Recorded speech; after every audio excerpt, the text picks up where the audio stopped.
Shake it like a dollar. Yeah.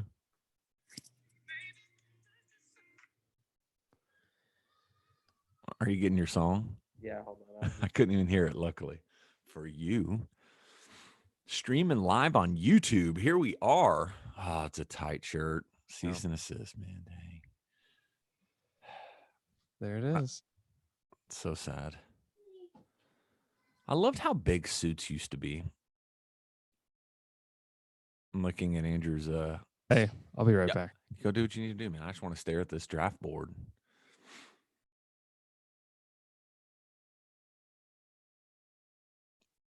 Who do you not recognize in there? You see it, Taylor? You're like, sorry, bro. I'm trying to get my song ready. Hey, man, I'm back. Just by myself here talking to myself. I can't really see it that well. Hey, you know what was tight? Oh, yeah. Are you on a... No, you're on Joe computer. Kim. Joe we got Kim. Al. We got Joe Kim. We got... This guy looks like Joe Johnson, but Joe Johnson is already in the league. We got KD. In front of KD to the left is Nick Young. Oh, Nick Young. That's who looks like Nick Johnson from my point. You got Greg Oden right behind David Stern. Yep. Who's next to him? A guy I don't know. Another guy I don't really know. Behind him is your boy Spencer Hawes, Jeff Green, Mike Conley, Brandon Wright behind Mike Conley. Yeah, Brandon Wright. Guy that looks like Mike Conley's dad next to Mike Conley. Looks so old. Gosh, man. I was gonna say something to you. We're streaming live on YouTube, so be mindful of that when you. Like literally right now? Yes, right now. It should be up on your screen on the left on the Zoom thing. God, does it show if anyone's actually watching? Great question. Wait a second. Did he already tweet out the link? To what, YouTube? To this. No, why? Okay, good. Are you nervous? Yeah. For what? I just want to know. I just want to know if people are watching me or not. I think it's weird. That is. Hey, you know what was tight? This is what I was gonna say. You know, it's real tight. As I tweeted the other night. Number one, like, why are you ignoring my text messages, Taylor? Oh, my bad. You ignored to not do my text message.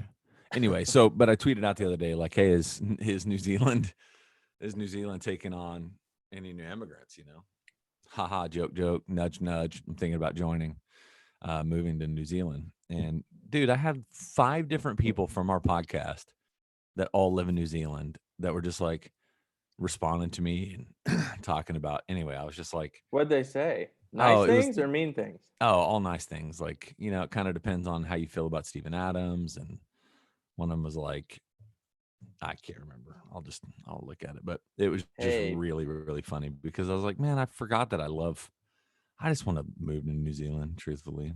Have you been there yet? No. It's on my list. Absolutely high on my list. It's crazy, man. It's so small, but it feels like 4 different countries when you travel through it. It's so weird. Yeah. So Glazed and Consumed said we'll be setting up a DTD style New Zealand trivia show, and only the winning team is allowed in. Moose around town. As a Kiwi, I get to decide who comes in. I know one of you on the pod has been a bit anti-Steve-O at times. So if that is not you, welcome to paradise.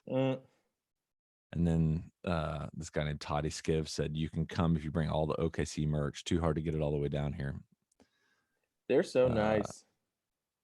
I mean, Bruce Sawa said, quick before we fill up. And he sent a picture of New Zealand. It was like. What's weird about New Zealand, dude, this is what I didn't expect when I was there, was like their temperature, like the climate is kind of cooler. It's kind of like British, like England kind of climate.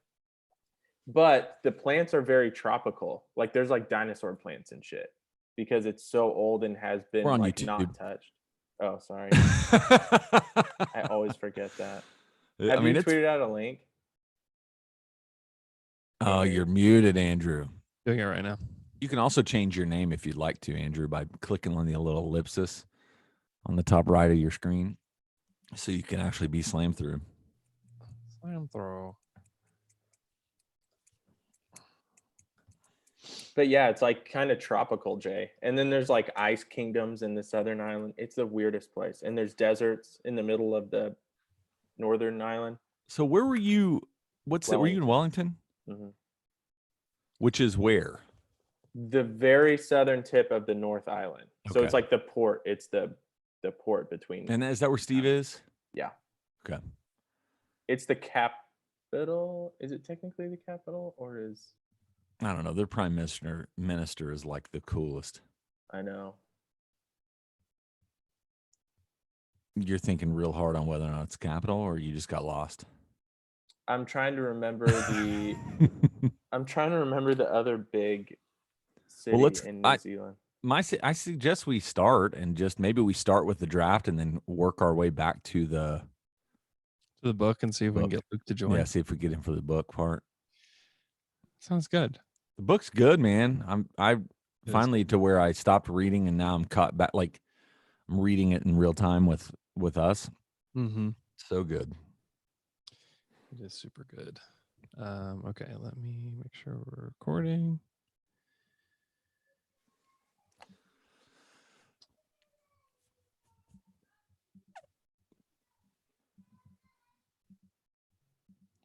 Check. You guys check it out. Check microphone 1, 2, Jay Smith. Check your own butt. Yeah. Always. It's good advice. Okay, here we go.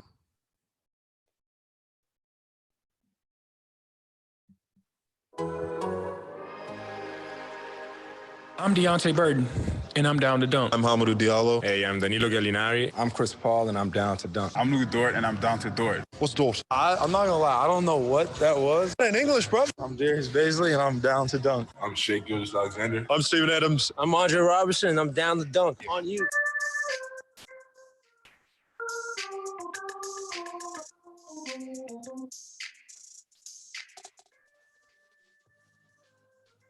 Welcome to Down to Dunk. Your host, Andrew Schlecht. We're part of the Athletic Podcast Network. It's me, Slam Through, on FriPod. We can't get Luke to wake up at 9:52 a.m. Central Standard Time. But we've got Taylor. When you're feeling ain't the same and your body don't want to, but you know, gotta let it go, cause the party ain't jumping like it used to, even though this might burn. Let it burn, gotta let it burn. Deep down, you know it's best for you. Slam through. And we've got Jay. It's Jay. It took me a minute to realize what song that was. Sorry, I started in a lower register than I should have. I should have started. You were fishing for the key. There you go. Oh, man. So you doing okay? Everybody good? Yeah, we just talked for like 20 minutes before this, Jay. Yeah, doing pretty good. We gotta let people know.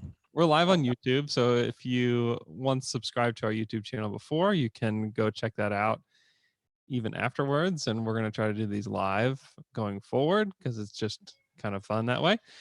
So today we have two things on the agenda. One is we're going to do a redraft of the 2007 NBA draft. My favorite year of drafts. Just the best. Wow. I can't wait to do a deep dive on AC Law here in Dude, what's funny that's the one you brought up because I thought AC Law was going to be so good. Big 12 great at A&M, man. No, he was really good.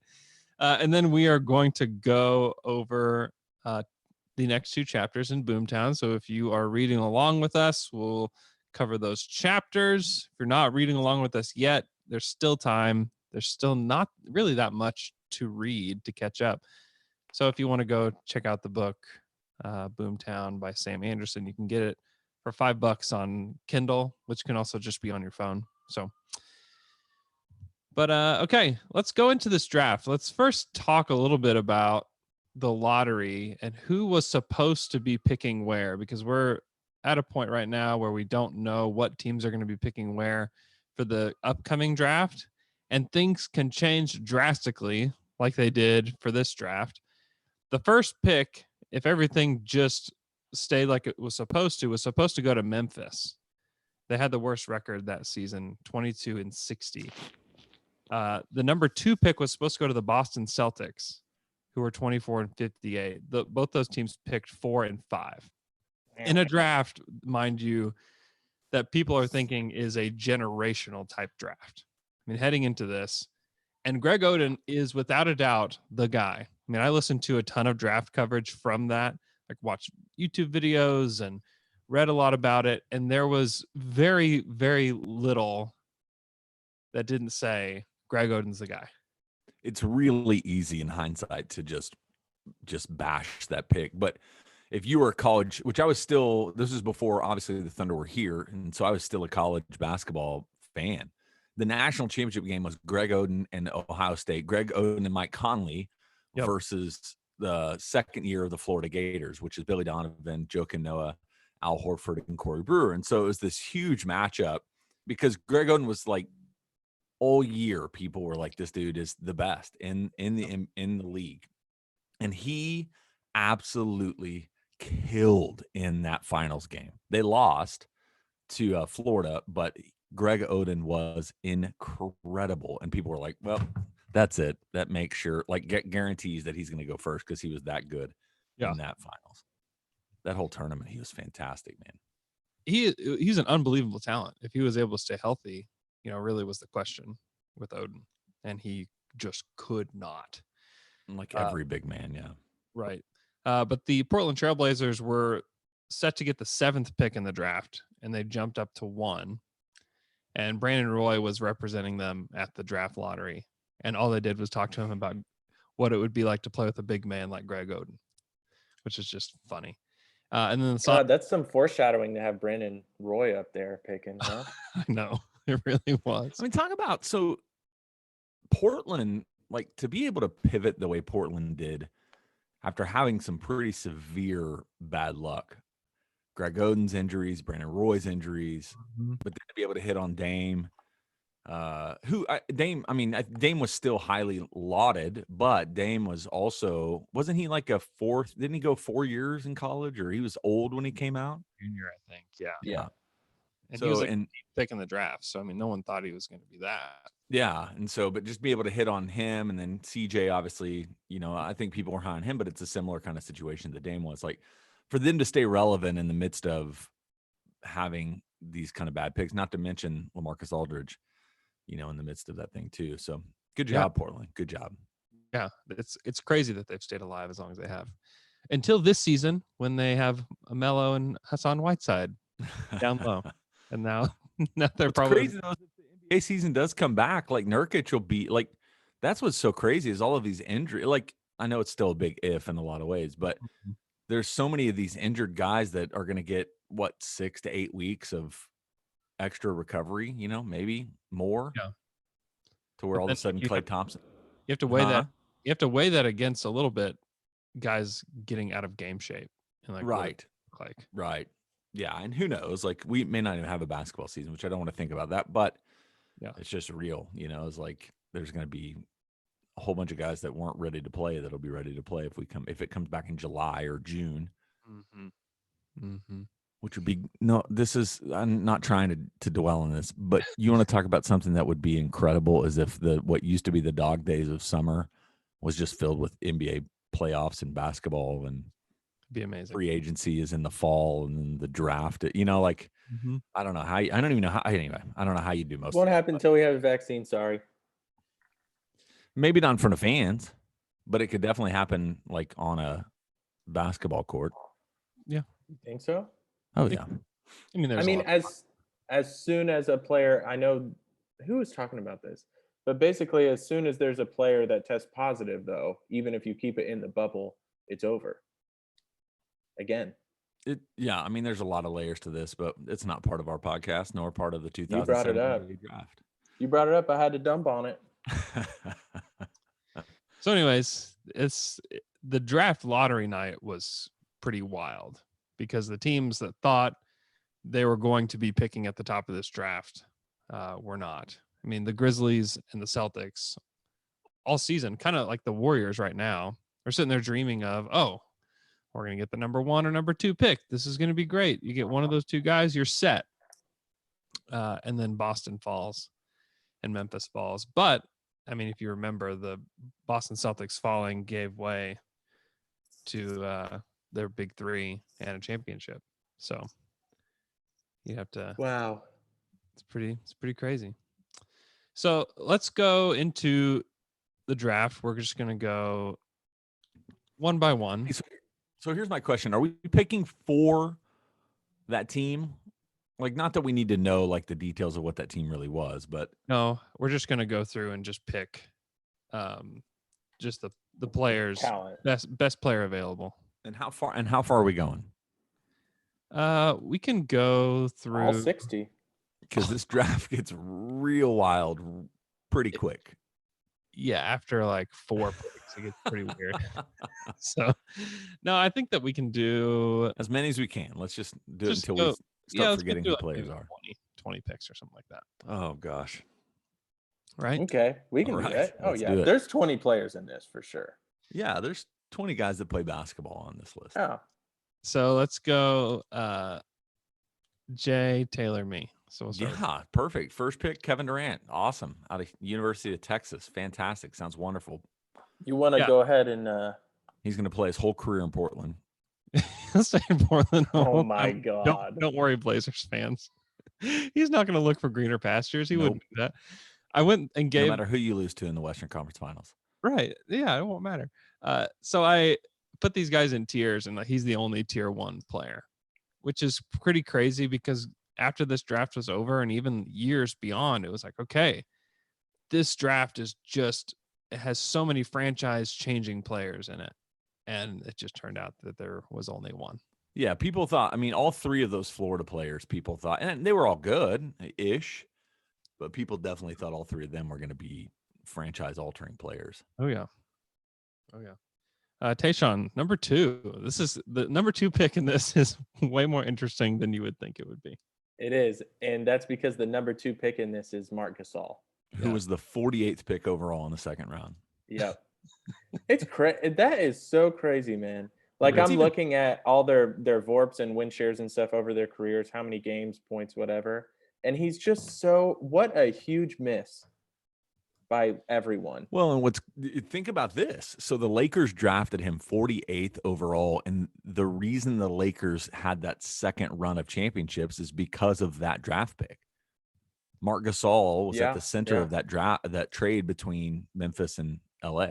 But even then, people didn't, they were just throwing. No, in- people thought, oh man, dude, everybody was destroying Memphis and saying that Jerry West basically stole the trade, you know? Yeah. I mean, that happened. Yeah. Years after that, because I mean, Marc Gasol was just Pow's chubby younger brother that went to high school in Memphis. It's You very know, true. That's who he was. And he transformed into one of the best basketball players in the country. That's true. I guess it's not fair for me to say it's a big miss because he was definitely one of those guys that became who he was. It wasn't like he was showing signs of that he could be the Marc Gasol that we know now. It took him a while Yeah, it did. to get Yeah, there. but knowing now, obviously, like it does make sense that it would be like Oklahoma City with Marc Gasol. That'd been kind of tight Yeah. if you couldn't get Kevin Durant, obviously. I mean, if you couldn't get KD. So, all right. The third pick goes to me. And, oh, Who's going big? you know, guys that are still on the board I'm picking between 3, Horford, Conley, and Joakim Noah. I'll probably go Al Horford. Yeah. Number 3. Which is actually where he went, to Atlanta. He went. Yeah. Great job, Hawks. Good job. You did it correctly. So this is same thing. So right now, if I'm Memphis, you're gonna choose. I mean, I'll just stick with Mike Conley. Yeah. Mike Conley's been good. He was awesome for them. Yeah, he was the perfect guy. Like that kind of whole combo of guys in Memphis was a fun era for if you're a Grizzlies fan. That was like the good old days, right? Mainly because that's kind of their only days they've had, other than when Bryant Reeves was there in Vancouver. Brian I love Reeves. Days of Reeves. Big country. What's crazy about that Memphis team when you think about it is that they were full of like late bloomer NBA talent. Like Zach Randolph was a guy that people just thought was kind of trash for a long time. Like bad, good numbers. Yeah, was it Portland, New York? I don't know if is that where he was? In the Clippers. Yeah. Oh gosh, yeah. Yeah. He was he did reemerge in Memphis. I mean, when he got passed from the Knicks to the Clippers, it was like, okay, we over. know where this dude's career is heading. We know exactly what it's going to be. And then he got to Memphis and it changed. There were like rumors about him, especially when he was in Portland, of like terrifyingly dangerous, kind of that locker room, like maybe brought a machine gun into the locker room kind of conversations about him in Portland. Yeah, it's really weird stuff. And then Mike Conley, who was a late bloomer too. I mean, for years, it was like, are they really they're still going with Mike Conley? Oh, dude. Yeah. When he got that first extension and people were like, what a horrible deal for the Grizzlies. I know.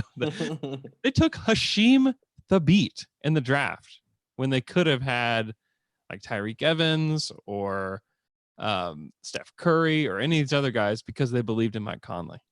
And Memphis fans were just going nuts at the time. They gave away Kyle Lowry because they believed in Mike Conley. But Kyle Lowry was kind of the same. He was a late bloomer. He didn't really become who he is until he got to Toronto. He was good in Houston, but he was a problem. Everybody thought he was a problem, and then apparently he's not. He's very good. Yes. So it's Mike Conley. So back to Taylor for 4 or 5? For 5. And I'm going to go with Joakim Noah. Somehow was like 3rd MVP one year. He was so good. Good that year. Yeah. I mean, those Bulls teams, man, with that whole crew, they were really good. Mm-hmm. I mean, like I was, once again in the middle of this whole thing is just rewatching random highlights, and there's all these like compilations of like the most clutch plays of all time and all of these different things. And if you remember, one of the ones that I remember watching live, the Bulls were up 2-1 in the series, and LeBron hit that 3 in the corner to win the game for Cleveland. Do you remember that one? And ended up saving the series, and they ended up going on. Yes. And the Bulls lost. I mean, they were like that close to really competing at least for a NBA Finals. Dude, It was crazy. I'm trying to see here. He was an All-Star 2012 and then the 2013 season. And his stats are just crazy. And I just remember one of those years, it was like there was a point in the season where people were saying, oh my God, is it really going to be between Blake Griffin and Joakim Noah for MVP this year? Or like, is one of them really going to like maybe do it? Because that I think it was the same year Chris Paul was out. So Blake Griffin was just balling too. Well, and they were like the main assist men. They were like both the point guards on their teams. Yeah. Did Joakim Noah sign with the Clippers? Like, no. Recently? I thought he did. Not recently, but right before the NBA was postponed. I think that's real. Did he? I believe he did. Yes. Baby. And that Bulls team was supposed to be the next squad. I mean, people talk about the Thunder being disappointing, but when you have Derrick Rose and Joakim Noah and that team, everybody thought that was going to be the team. Yeah. That was. It's another one that's. I mean, Derrick Rose's knee changed the whole trajectory of that team. It did. I mean, they still had Luol Deng and Taj Gibson and Kirk Heinrich and Butler. My gosh. And then Butler was a part of that team. Yeah, Jimmy Butler. Did you say Mike Miller? Not Mike Miller. Brad Miller. Brad Miller. Oh man! All right. Okay. Next pick, the 6th pick in the draft. So we go on to tier 3 for me. So Kevin Durant's tier 1, tier 2, Marc Gasol, Al Horford, Mike Conley, Joakim Noah, which are like all-star level players. At least at some point in their career. And then you get to the next level and it's like not all-star, but solid player that is a starter in the league. And I think I'm going to take Thaddeus Young. Yeah, that's what I was going to say. Yeah. This is the last player on this list that is still No, there's one more. A good basketball player? That's still today a good basketball player? Yeah. Yeah. Yeah. Yeah, I mean, he's the last one that would start. Yes. Everybody else that's on this list is either like, not. they'll make a roster, but or they're on You a don't get minimum excited deal. about it. So I'm glad I get to make this next pick. So congratulations, Jay. You get the next- So this is the 7th pick, right? Yes. Okay. I probably will stick with, I'll just go with Jeff Green. Oh. Okay. Yeah. I just don't know. He's had a weird career Very. because he was good for the Thunder. Yeah. He was not very good for Boston. And then he gets passed on to Memphis. And he was very okay there. Yeah. And then he just kind of bounced around from there. Now, where did he get his most money? In Boston? Yeah. Yeah. Yeah. The Thunder did not want to give him an extension. Who knows why? I mean, that's one of those moves that you're like, hey, good job. Silent. Yeah. Thank you, Nobody Sam. cares about that, but good job. Yeah. And then they got blasted because they traded Jeff Green to Boston, and he had apparently a known heart issue that they did not disclose, or I don't know, something in a physical ended up making it to where the Thunder had to give draft compensation. Is that real or just financial? Yeah, they had to give up a draft pick, 2nd-round pick. Wow. See, I totally forgot about that Jeff Green heart thing. I mean, now I remember the They magazine missed the whole cover. season, didn't he? Yeah, and he has that huge scar down the front of his chest. He had like open heart surgery. You've seen the scar? I've seen it. Well, Well, there's a picture on a magazine of him with his Oh, shirt yeah, off. man, sure. You read And magazines? his pants off too. Yeah, what's a magazine? He was in Playgirl. Scars edition. Scars. Yeah. Men who have been hurt. All right, you're up, Taylor, with pick 8. Okay, This here is we the Charlotte go. Bobcats, so you got to take that into account and draft the worst possible player left. Okay, well, I'll go ahead and take a player that they drafted this year, but later on down the road. And it's Jared Dudley. Oh, Yeah, bro. Jared Dudley, 13 years in the league. You guys sleep on Jared Dudley. yeah, I do still. Well, I mean, he's not good now. He was But good 5 years though. ago, I mean, he that was guy very was like okay. He was okay Yeah. for a couple years. He was a winning player on some winning teams, man. What Phoenix. He was a great locker room guy for the Nets. for the Nets. Yeah, man. Where did he play when he was the most successful? Phoenix, I don't even remember. probably. Probably with Probably the Phoenix. Suns, but that's like post good Suns, though. No. Let's see. When he was playing with the Suns, that was 2010-11. I think Yeah. Nash was still there. Didn't they Yeah, still he do was, something? but I mean that year? but those weren't the teams that were competing for championships. Yeah. Yeah. He just talks a lot. I do Yeah, like man. that part of him, actually. I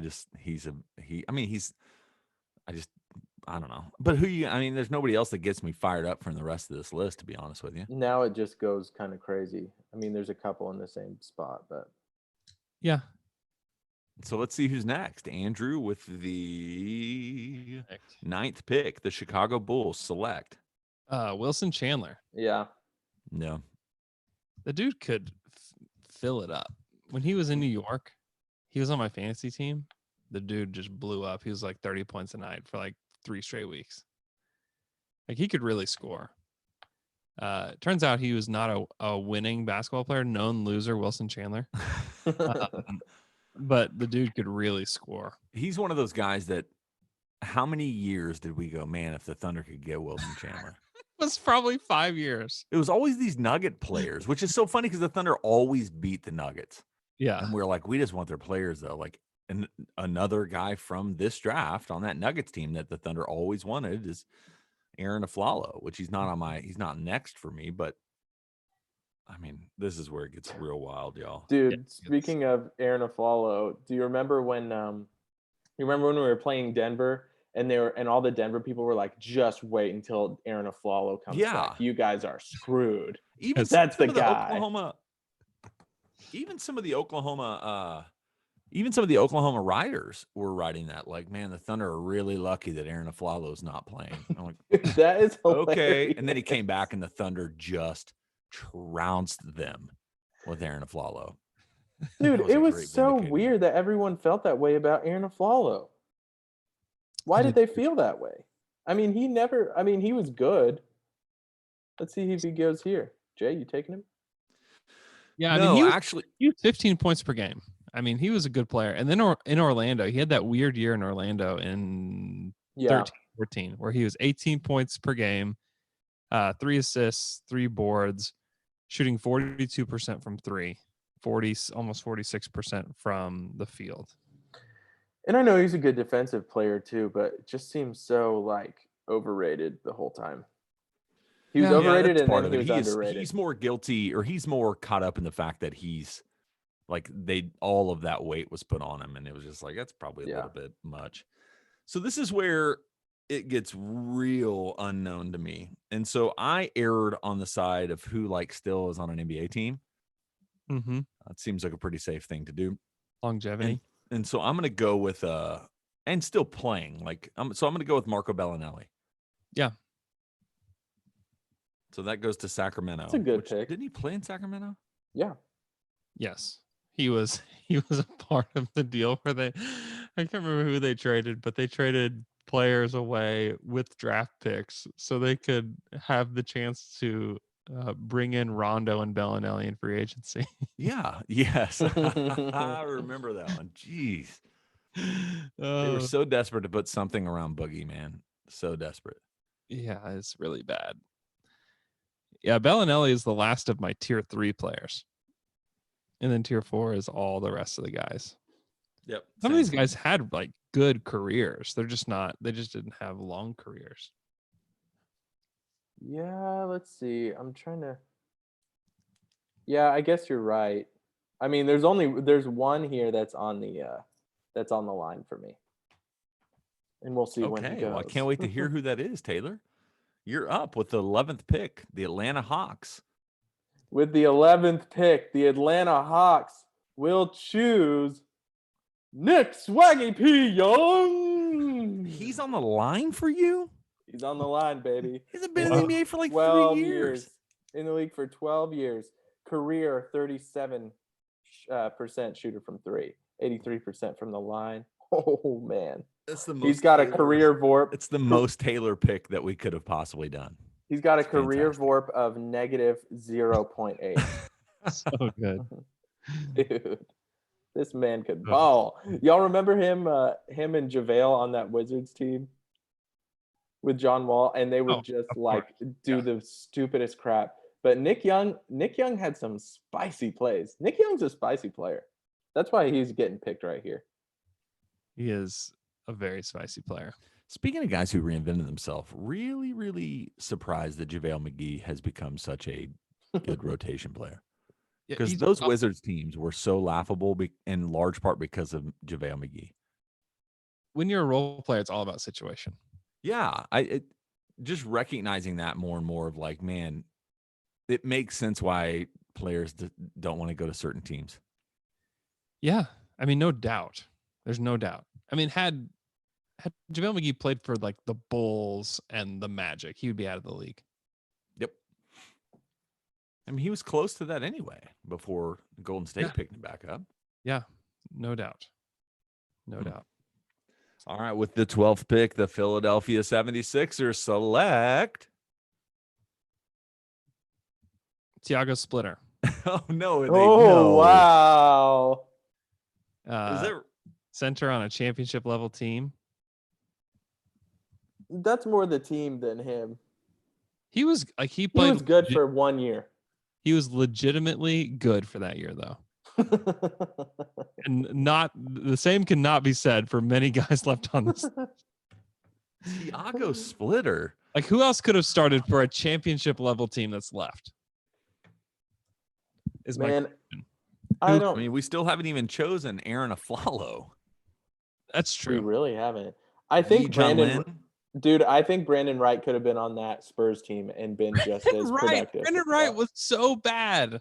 No, he wasn't. He was pretty good for Dallas. I think he could have been in that Thiago Splitter spot for the Spurs and done just as much. Disagree. Completely disagree. Thiago started for them, right? Yeah, I know what you're saying. Yeah. Yeah. Yeah. Yeah, I like Thiago Splitter. I thought he was I good. didn't, but I can understand why he would be drafted at some point. So for 13th, the New Orleans Hornets / Pelicans are going to take Aaron Aflalo. Wow. I've never taken Aaron that has double R and not double A. Out of UCLA. Speaking of other Aarons. Just kidding. Okay. Oh, okay. I know who you're looking at, boy. I'll go ahead and take him. Let's go Aaron Brooks with the next pick. Yeah, I actually almost took him at that spot. He had one season. Listen to his stat line during this season. Is It's this pretty. in Houston? Yeah, this was 2009, 2010. He's 25 years old, coming into his own. 19.6 points per game, 5.3 assists, 2.6 rebounds per game, 39% from 3 on 6 attempts per game, 43% overall from the field. Unbelievable. Next year, 10 points per game. And then he stayed in the league for 10 years though. He stayed in the league for a long time, just never really got it back together. But do you remember that year in the playoffs where Yes. the Rockets almost beat the Lakers, and it was because of Aaron Brooks and Yao Ming? Was it Ron Artest and Shane Battier? Were they both on that team too? Yes. Yes. That was a fun Rockets team. Aaron Brooks was the man on that team, He was. which is so strange. Yeah, It's so funny. 2008, 2009, 16 points per game in the playoffs for Aaron Brooks.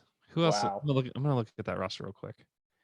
Yeah, this is this is an impressive roster. Meta World Peace, Shane Battier, T-Mac, but T-Mac only played 35 games that year.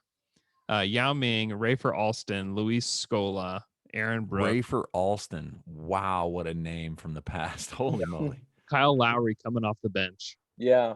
Another guy from this draft, Carl Landry, coming off the bench. Von Wafer playing 19 minutes per game. Carl Landry was the guy that was always shocking that he scored as often as he did. Yeah. Because he felt like he was a 5'11" power forward. I know. And the dude just scored. He was a thunder killer for a long time. It felt like when every he time was they on the played, he would Kings, score like 20 points a game. Yeah, when he was on the Kings, I felt like he scored. It was just giving us 25 points. Oh, yeah. 5'11" power forward. Brent Barry? Brent Barry was on that team, and Chuck Hayes. Yep. Man. Chuck Hayes and Carl Landry, same energy. For real. I was like, are they not the same person, I guess? That team was fun. That team was legitimately fun. Yeah, that's hilarious to think about The that. 15th pick, the Detroit Pistons select. Oh, no. He's run out of players. There's no more players in the draft. Sorry, guys. I'll take Rodney Stuckey. I literally, when I pulled his name up, I just thought Detroit thought he was going to be, because that's when they traded Chauncey Billups, right? Because they thought Rodney Stuckey was the future of their team. Yep. I mean, Billups was kind of done at that point anyway, but yeah, he was done, but still, Rodney Stuckey was not really the future of that team. I mean, a little Aaron Brooksy, where he had like a few good years. Yeah, except for Aaron Brooks except for Rodney Stuckey was kind of the original. He was kind of a thick daddy. He was a thick daddy. People call him Young 50 because he looks like 50 Cent. He looks like 50 Cent's son. He does.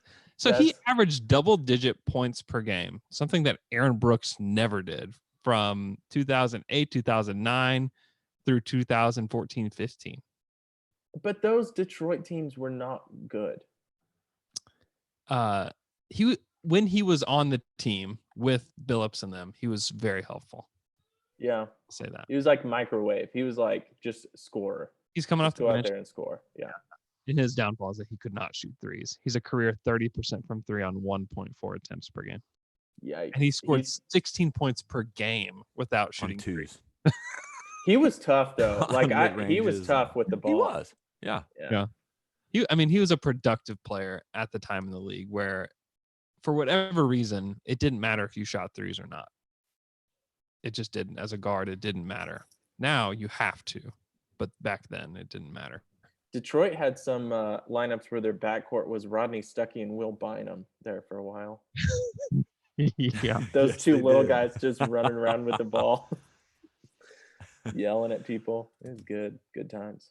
All right, we're on to the 16th pick. The Washington Wizards are going to take, why not, Corey Brewer. Oh. Okay. Corey Brewer. See. Oh man, former Thunder man Corey Brewer. Remember Corey Brewer coming in to save the Thunder's season? I do. I remember seeing him at Whole Foods. Corey Brewer was picked 7th overall this year. I really like Corey Brewer, the person. He's great. Yeah. So it just made me like, I pulled for him so hard. And he was fine. Like he wasn't, you can't really, he stabilized some things after Dre got hurt a little bit. Yeah. For that team, but Yeah, he's just flawed enough. Well, the team was flawed enough. Yeah. Yep. He wasn't going to fix that. He's the backwards man. That year, he's a backwards man. And I will always love Corey Brewer and always respect him forever, only based on that playoff series that the Houston Rockets beat the Clippers. And it was just from Corey Brewer and Josh Smith. I know. Like, the Clippers had some of the most embarrassing playoff. Every year, something terrible happened. Yeah, they did. I mean, legitimately. Josh Smith and Corey Brewer were having there were 2 closeout games, or it was like game 4 or 5. The Clippers were up, and Houston came back because of Corey Brewer and Josh Smith. They were scoring like 30. Do you know what Corey Brewer in the regular season averaged with the Thunder in 17-18? 10 points? He averaged 10 points per game. That's something that a Thunder shooting guard hasn't done since James Harden. Oh my God. And I guess this year's team, obviously, with Shea. But I mean, 10 points per game. I mean, listen to his stat line. It is wild because he hasn't averaged before then. He hadn't averaged double digits since he was in Houston in 14-15. And so he had bounced around like crazy. He played for the Lakers and was just sitting on the bench for the Lakers and then got waived. 10 points per game, 2 steals per game, 1 assist, 3 boards, shot 34% from 3, which is like his downfall as well. I mean, he averaged 28% from 3 for his career. I mean, he could just never shoot it. He did average 13 points per game in his 3rd season in Minnesota on 11 shots a game. There's just it's the most, his nickname being the drunken dribbler is just so perfect. Yeah. It looks like his head is put on backwards on his body. Really does. He has such a strange spine. He does. Remember when Corey Brewer got hurt and everybody freaked out? Like on one of the last games of the season, he got hurt and everybody was like, I think it was against Houston, was it not? I mean, he was really important for that team, though. He was, which shows you how flawed that roster was. Yeah. Oddly important to have a guy that came in and started for them. Like, gosh, Corey Brewer's our savior. But he was like, down, man, the whole thing changed. Oh God. Well, that's why he was important, because it was like, who's gonna handle this spot that's left by Dre? Who's gonna guard people? Because we know it's not gonna be Russ, and we know it's not about to be Houstus. No, it's not about to be Houstus. Okay, who's up? I've lost. Oh gosh, I just drafted Brewer, so it's Taylor and the New Jersey Nets. Now the Brooklyn Nets. Okay, well, I'll go ahead and take Carl Landry here. Carl Landry. Carl Landry was, when he was in the league, he was a pretty productive player there for a couple years. Yeah. Yeah, we already talked about him a little bit. Could score, could rebound. That's about it. So in Sacramento, 2009, 2010, he was 18 points per game, 6.5 rebounds per game, shooting 52% from the field. Yeah, he averaged double-digit points for his whole career. I mean, he was pretty good. Solid guy. Solid guy the whole time. Yeah. Just a known loser, but Yeah. put up some stats. Solid guy on bad teams. When you go to Sacramento, that's just gonna be who you are. Yeah. All right, Oh, so for Landry. Andrew, you're with the 18th pick. Golden State Warriors select. Yeah, I'm so embarrassed for you, Taylor, with this pick. Oh no. Why? I cannot believe you. I'm legitimately mad at you, and I'm about to kick you out of this Zoom chat. Spencer Hawes. Oh man, Spencer Hawes. How could you? How? Honestly, how could I? Could you How could not I take pick him? Carl Landry over Spencer I don't Hawes? know. I could not believe you did that. He had a longer career than Carl Landry. He's a modern big man shooting threes. Dude. I feel embarrassed for you. I think he came out to be kind of a problematic person, though. His political views, you think? I don't know. I just know people don't like him now. So I'm like, he must have done something. The narrative against Spencer Hawes really turned. It shifted because in Philly, he was the man. He was good. Yeah, in He Philly, was good, man. he was good. 13 points per game in Philly, shooting almost 40% from three on almost 4 attempts per game. God, a summer league legend. Elite, not summer league, elite summer. What are those games called? Pickup game. Like the Jamal Crawford game up in Seattle is the one that him and Hawes used to always just go and tear up. What did you used to say that he scored? How many 52 points or something? He scored 52 In a points rec in the league game? Jamal Crawford charity game. Pro-Am or You used to something. talk about that all the time. That he was was the your best. line. Well, one year for Christmas, Jay gave me a present that was Spencer Hawes. It was an inspirational picture of Spencer Hawes. I still have it somewhere. I'm looking around. I framed a picture of Spencer Hawes and put that quote that Taylor used to always say on the picture. Yeah. Yeah. Yeah. And then need to you find also that, said man. like you can do anything or something. I don't know. Yeah. Gosh, It was very that was what we used to do our Secret Santa. And that what I did? I think I got that for Secret Santa. Yep. And Andrew got for me funny.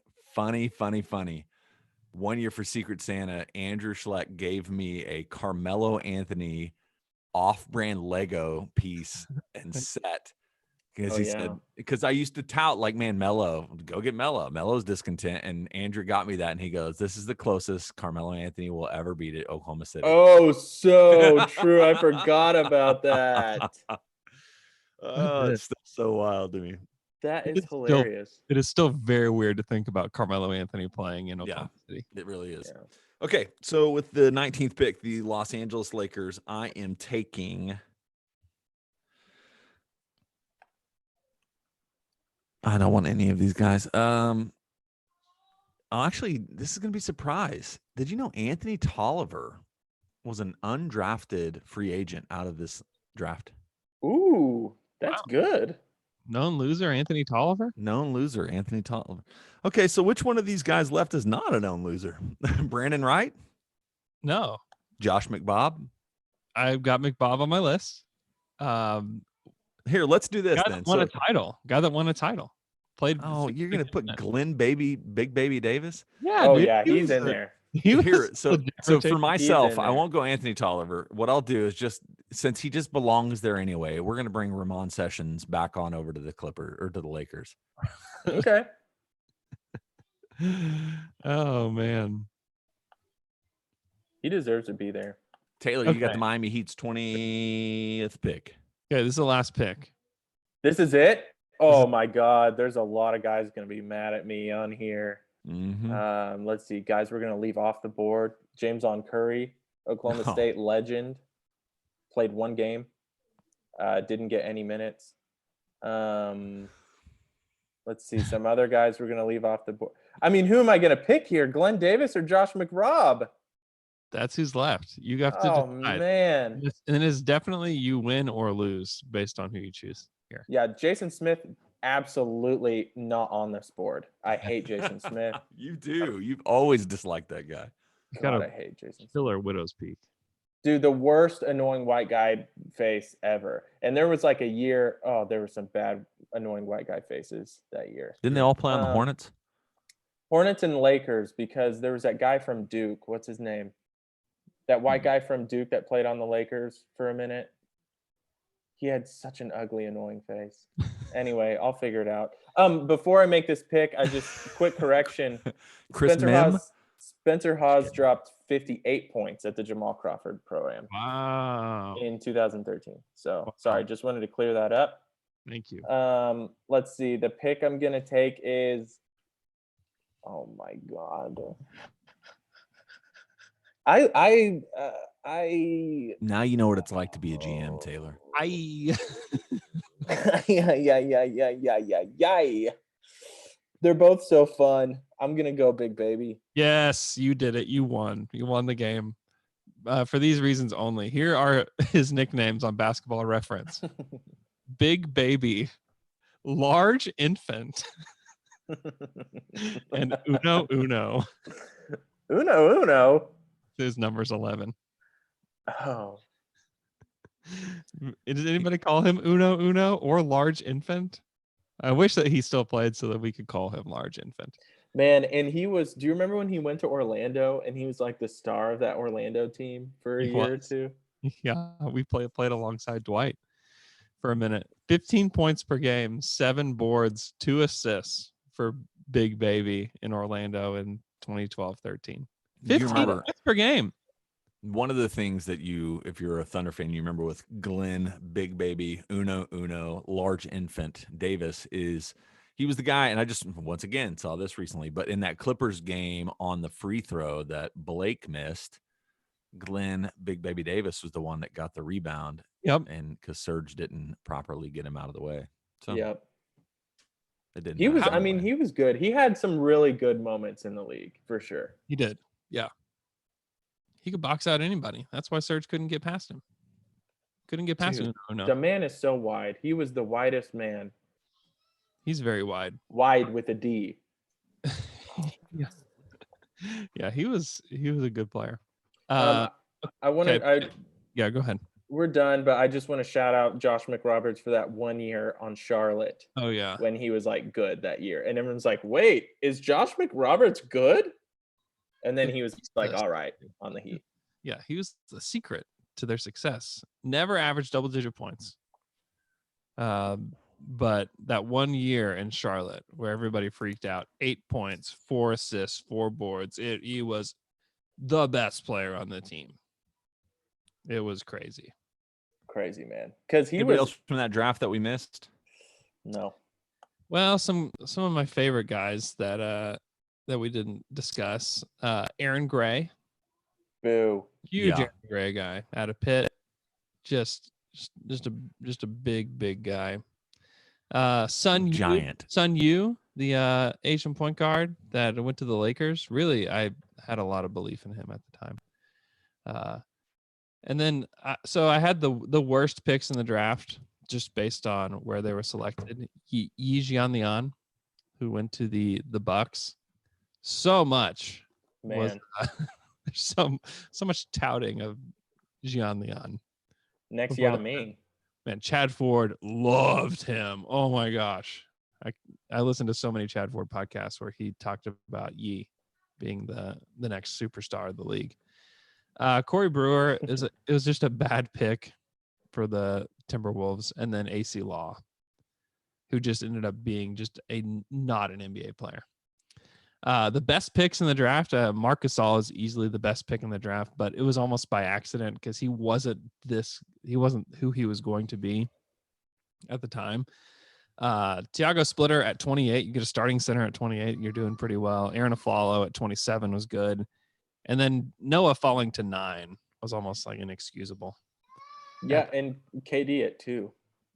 Kevin Durant at number 2. And we didn't even mention Greg Oden. I mean, Greg Oden, I want to look at his stats because when he could play, he played well. But it just wasn't much. 09 to 14. Yeah, his only the most games he played was the 08-09. Yeah, He started 39 games. he played Ended 61 up games. I mean, he just, it just didn't have a lot of he shot 56%, 660. It's just you just can't it's hard to take anything from it and make it So make in sense. 09-10, his per 36 number, 16 points, 12 boards, almost 3.5 blocks a game. Pretty good. But he just couldn't move. Couldn't move. Rudy Fernandez down here too. I mean, if he didn't go back to Spain so early in his career. Yeah. It's crazy. It says he only played 4 years in the NBA. It felt like he was, I guess it was just right in the middle of me paying attention to him playing all the time because it felt like he was all over the place. Yeah, he's a guy that we probably should have taken in the draft just because those 4 years, he was valuable. His first year in the league, he came in as a 23-year-old, but 10 points per game, 2 assists, 2 boards, 3 celebration all the time. Yep, shot 40% from 3 on 5 attempts per game. Yeah, he was a good player, and then he just was kind of underutilized, and then went back to Spain. Yeah.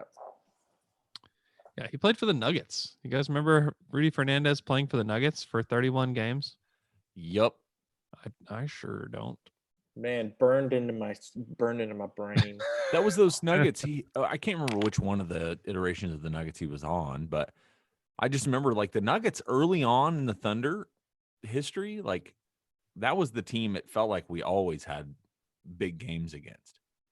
And it felt like forever Melo just killed the Thunder. He did. I mean, he killed everybody. He was one of the best scorers in the league. True. He was super duper good. Okay. So the 2007 draft, kind of terrible. There's like a lot of role players, one superstar, and a few really good players. Like, does Marcus Gasol make the Hall of Fame? Man, I tell you, this is the sport that I know. I don't really follow the Hall of Fame argument or conversation much because it's just like I don't know the criteria well enough on what. Yeah, Marc Gasol. So here's how I would evaluate it: of the 12 years that he's been in the NBA, is he one of the generational guys of that era? Not generational in the sense of like elite, but is he one of the guys that you think of defines an era that he played in? He made 3 All-Star games. I don't know. He was a really good player. I just don't think he was an All-Star or a Hall of Famer. Yeah. It's like 3 All-Star games champion. He is a champion. He's a champion, but what was he, like the 4th best guy on the team? That doesn't matter. Late in his career. It does matter. Defensive player of the year. I'm not playing. I'm not doing this stuff that you just said. The defensive player of the year thing, I think that's real. Holds some weight too. The All-Stars, the other things, yes, those matter. I mean, if you're one of the 2 or 3 best guys on a team, the championship level team, sure. You sounded like Stugatz, Taylor. Like all that matters is the championship. I got you, man. It does. I mean, it matters. Hall of Fame. So stuff. JaVale McGee is better than Marc Gasol? No, Marc Gasol's a Hall of Famer. I don't know that. I think they're both champions, same tier. The starters do this thing called the Hall of Very Good. I think that there's lots of Hall of Very Good players in this draft. Yeah. I think Kevin Durant, obviously a Hall of Fame level player. I think Gasol, Horford, Conley, Noah are Hall of Very Good players. Yep. And then everybody else, agree with you. Everybody else are just like, there's a lot of role players. I mean, Thad Young, Jeff Green, Wilson Chandler, Bellinelli, Aaron Aflalo, Rudy Fernandez, like all like role players that would be in the top 8 for almost any team, during their heyday. But just not a lot of game-changing guys. So we'll go over 2008 NBA draft next season. Right now. Yeah. Next week. Yeah, next season. Next year. That's all a blur. It'll feel like a year by the time we get there. In which this draft was a lot better than what people thought it would be, too. Derrick Rose, does Derrick Rose make the Hall of Fame? Tune in next week. No. Find out. Oh, wow. Oh, sorry, I didn't know you were doing the cliffhanger. Is Joe Harris a Hall of Famer? Tune in next week We'll let you know definitively because he who's went getting in eighth. the Hall of Fame. He went 8th in the draft. Should the Joe Blazers? Harris? Yeah. Of what draft? Not Joe Alexander. I'm sorry. Did I say like, Harris? I was like, Joe Harris is how not that old old, is is he? Joe Harris? No, Joe Alexander. Dang it. I just Joe Alexander from West Virginia. Holy moly. Yeah. Sorry. Oh, that guy was so bad. Should the Thunder have taken Jared Bayless over Russell Westbrook? Tune in next week. Find out. Jared Baylor's going top 10 next week. That was my guy. He Brandon was Rush. a lot of people's guys. He was. Brandon Rush. Holy moly. Rush. Does Anthony Randolph still have potential? Tune in next week. Oh my God, saddest face ever. Yeah, he does have a sad face. I thought literally you walked off after you said that. Hey, let's have a quick conversation. Here's what's cool is I've actually got a friend that's purchasing Boomtown is going to read it to catch up on where we are. So we are in the chapter Operation Bongo. Excuse me. No, we're starting before that actually in the chapter called Ewing, which is about the boomers. Yeah. Not like boomers like we talk about now, but like boomers, these people that tried to populate the Oklahoma Territory, no man's land before the land runs in statehood. And so what'd you guys think? Anything from that chapter? I love the historical part of it. Yeah, and also same energy of boomers now, to be honest. What's funny It is I feel similar. I thought that he would mention that the David Payne connection, that there's still a relevant David Payne in Oklahoma. Yeah. So my question is was Sam Anderson here before David Payne took over for Gary England? That's the question. But he was still relevant. Like I'm just not quite the same stratosphere he is now. He was a storm chaser. He's a really good one and a meteorologist with Gary England, but he was not this level. The best. Well, he just didn't talk to the I don't know. Val Castor, man. Val's kind of the legend of storm chasing. I don't know. Payne is the man. Payne is chaos, man. Is he from Twister? I know. Say that again? Is Val Castor from Twister? Is that the main character's name? Yeah, I think so. It's the guy Bill Paxton played. Is that Bill Pullman? Pullman. No. Paxton. John Paxton. No, it's Bill. He asked. Okay. Never mind. He passed away. I didn't know if you knew that. It was kind of a sudden thing. Oh my So God. We need to pause the podcast. This was years ago. Thank you so much. Okay. So as an Oklahoman, like, how do you feel about the history of Oklahoma, where essentially this land was promised forever to the Native Americans, and then they're like, yeah, forever might be over now. Yeah. It's not ideal. No, it feels weird, honestly. Because I mean, as a kid learning about it, like you're just you don't really understand it. You don't grasp, what really was going on. And now you're like, oh, this is kind of messed up. I'm living on some messed up land right now. Yeah, and it took until like 3 years ago for us to start thinking like, is it weird that we're recreating the land run in elementary schools? You know what I mean? Yeah. Yeah, it was fun. And like dressing, it was fun when we did it. No one thought it was like super inappropriate. And people dressing up as like Native Americans and old people running through. Anyway, it took us a long time. Still happens. Boomtown. Still happening.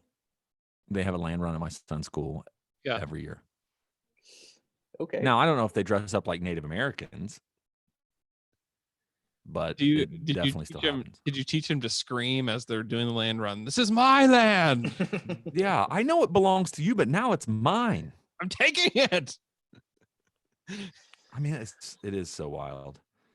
I think I did like the story of the guy. I mean, that's David Payne that basically snuck in and then like within a week created a town to try to show these people that we should just hey, just leave us here. Like, look how cool this is. Hey, I made this.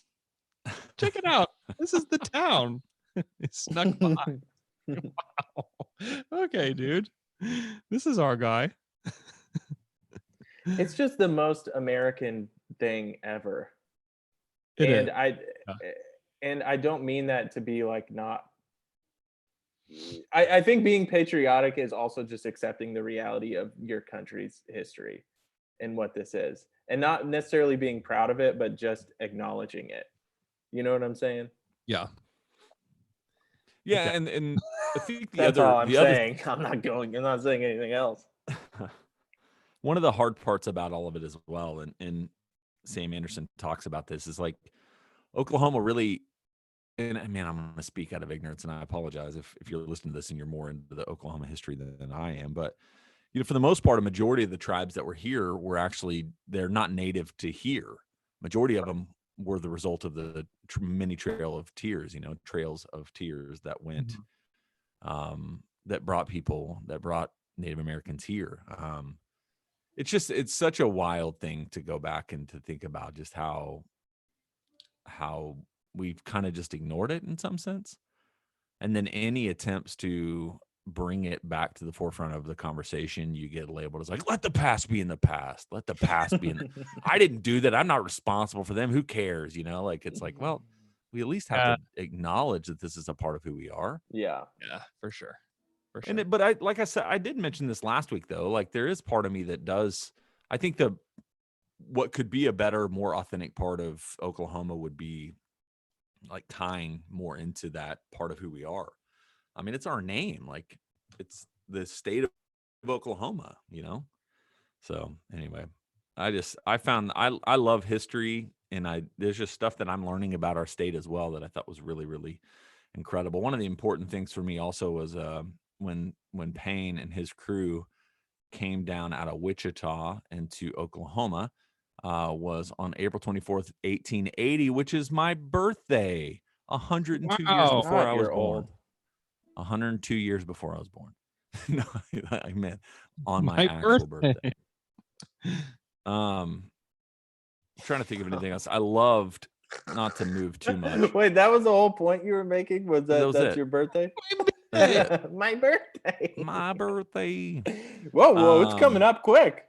Jay, 14 days. But then moving on to the next chapter, because that first chapter is a lot of history, and I mean, it's really good, but there's not anything I feel like is worth kind of talking about. But you get to Operation Bongo, and it starts talking about the Seattle Oklahoma City connection, why Seattle was called what they were, the Supersonics, and how that's crazy. And it just makes me want to reach out and talk to somebody that was around in Oklahoma City in the 60s when they did this. And so basically, if you haven't read it, the story is the city, the country wanted to be the leaders in supersonic flight. But if you know anything about supersonic flight, if you break the sound barrier, there's an enormous boom, and it just sounds like thunder times 10. And so Boeing is out of Seattle. And so when Seattle bought their team for $1.7 million or something, 1.75 in 1966, they had this moment that they named them after what they were hoping to be supersonic flight. So they're the Seattle Supersonics. Well, supersonic flight ended up being KO'd whenever they came and did this thing in Oklahoma called Operation Bongo, where they wanted to test for 6 months to see what the effects of supersonic flight would be on a city, because it's just going to be loud. And so for 6 months, the city council allowed at the Air Force Base supersonic flight over Oklahoma City. And I can only imagine how horrible that was. Dude, it's just so funny. Like, I'm reading this. Would they're asking the questions like, if we do supersonic flight, will the booms start to drive everyone mad, like insane? Will it just cause hysteria? And so they said the only way to find out, the U.S. government decided, was to test it, to unleash sonic booms at regular intervals for an extended period of time on an actual American city. And that was our city. It says in 1964, when Oklahoma City was chosen to host the sonic boom experiment, the Chamber of Commerce actually threw a party to celebrate. And within, like, immediately, people, as soon as it started, people just started destroying them. Oklahomans were a stoic people predisposed to toughing things out. This made it all the more remarkable that during the first week of Operation Bongo, the citizens filed 655 official complaints. By the end of 3 weeks, such a clamor had been raised against the relentless booming that the Oklahoma City Council voted unanimously to ask the FAA to stop the experiment. But they didn't do it. They didn't stop it. They kept pushing and pushing and pushing for the entire 6 months. And at the end of it, it got completely banned. The supersonic flight died because of the way it landed in Oklahoma City, which was incredible. At the end, and the city suffered 12. Supersonics died because they landed in Oklahoma City. Woo! See, there you go. 1,253 booms. This is such a wild thing, isn't it? Yeah. It really is. It's But then a voluntary thing. That was done. because they thought that they could be. And one of the things they said is that the reason Oklahoma City did it is because they were going to be able to have a longer airway at Will Rogers, and Stanley Draper, who was head of the city chamber of commerce, really believed that it's obviously insane now in hindsight, but it's like, at least they were trying to do something to be cutting edge and be like, man, we can be the center place for sonic, supersonic speed. And it's like, nope, instead you are a laughing stock. They're trying stuff. But then he talks about Seattle. And so here's my question. So Taylor, this may be a little bit for you. Like, Andrew, what are your supersonic memories? Like, when you think about Seattle's basketball team, other than obviously them becoming the Thunder. Yeah. Because he talks about how they had one run where there was a magical run, but other than that, they were pretty much mediocre until the early to mid 90s. Yeah. I mean, the only recollection I have of the Sonics are with Sean Kemp and Gary Payton and those teams. Deadlift Shrimp. Yeah. I mean, they were awesome. Those teams were really, really good. And then I remember like the Ray Allen, Rashard Lewis, like Luke Ridnour, Danny Fortson teams that were like, they kind of made some noise in the Western Conference. But then they just became just garbage really fast. And then, and a part of it is that, they paid for the football stadium in Seattle. And baseball and the NBA was just, the NBA was basically telling them like, these need to be publicly funded, and if you want to keep your team, like you need to show us that you care enough and make these publicly funded, or you need to have somebody that's really rich step forward. And everybody that was rich in Seattle was like, yeah, we've already done this. We've done this twice. Like, do we really need to do this again? And then David Stern was like, okay. Well, and they sold, and the game really changed when they sold was that not Howard Schultz? Who am I thinking of? I don't know who used to, the guy who Starbucks, whatever his name is. Howard Schultz, you're right. Yeah, okay. So he sold the team to this Oklahoma group of investors, and that's when everybody started to see the writing on the wall. And so, and we'll get into this, I'm assuming, more into the story, and it's not something that we love to really talk about. But I think the hard part for me is like, it historically has kind of pit Oklahoma City versus Seattle in a lot of ways. And it's like, man, we don't, like, ideally we both have teams that would be amazing. And I think even Kevin Garnett, I think this week, which is wild, I don't know why he was the one that brought this up, but one of the things he talked about is how one of his dreams is to own a team and move it to Seattle, or to have a franchise that gets started in Seattle. Because he was inducted into the Hall of Fame, and there were just interviews with him because of that. And he just talked. He talked. If you haven't read the interview he did with Shams Charania yet, it's very much worth the read on The Athletic. Seriously, it's incredible, the stuff that he says on there. Part of The Athletic. Little plug. I like it. Guys, I gotta go. Okay, let's go. I had a good time talking to you. It was good.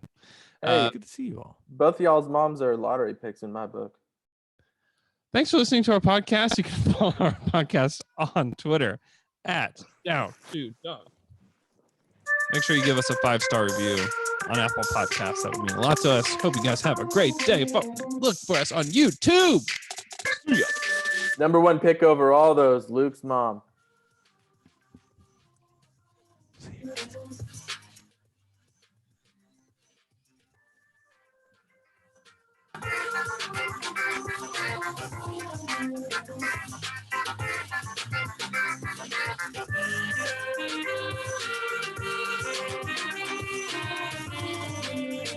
Okay, goodbye.